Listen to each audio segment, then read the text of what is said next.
रूस, यूक्रेन और हिजबुल्ला और इसराइल की जंग के बाद अब सीरिया में भी हालात नाजुक होते जा रहे हैं।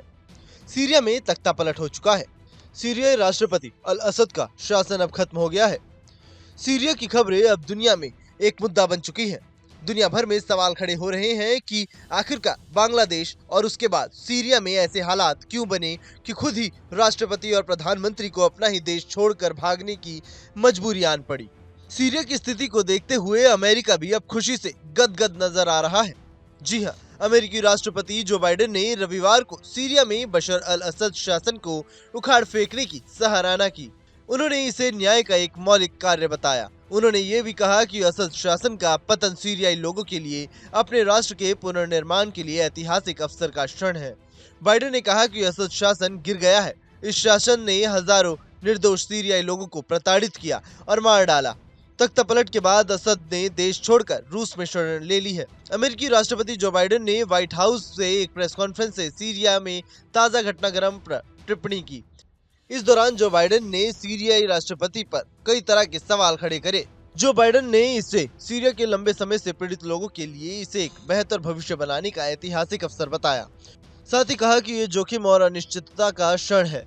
हालांकि अमेरिकी राष्ट्रपति ने यह भी स्वीकारा कि सीरिया में ताजा घटनाक्रम अनिश्चितता और जोखिम भी लेकर आया है।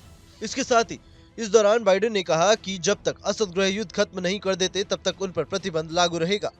उन्होंने कहा कि अमेरिकी सीरिया के जॉर्डन, लेबनान, इराक और इजराइल समेत पड़ोसी देशों का समर्थन करेगा।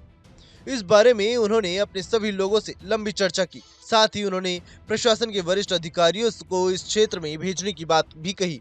बाइडेन ने कहा कि पिछले 4 सालों में उनके प्रशासन ने सीरिया के प्रति एक स्पष्ट प्रमुख नीति अपनाई है।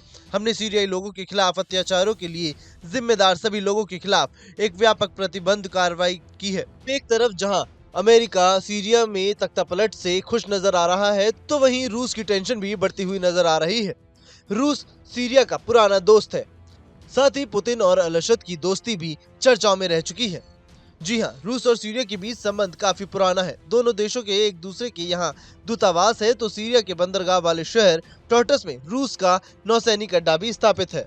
आधिकारिक रूप से सीरिया को स्वाधीनता मिलने के पहले ही सीरिया के साथ रूस के संबंध थे। हालांकि खबरें अब यही आ रही है कि अल बशद अपने दोस्त के यहाँ रुके हैं, यानी रूस में उन्होंने शरण लेने की कोशिश की है। अब देखना होगा कि अल असद की जानकारी और कुछ क्या सामने निकल कर आती है। Bureau report, news nation. News nation अब व्हाट्सएप पर खबरों के ताजा अपडेट के लिए न्यूज नेशन के इस क्यूआर कोड को स्कैन करें।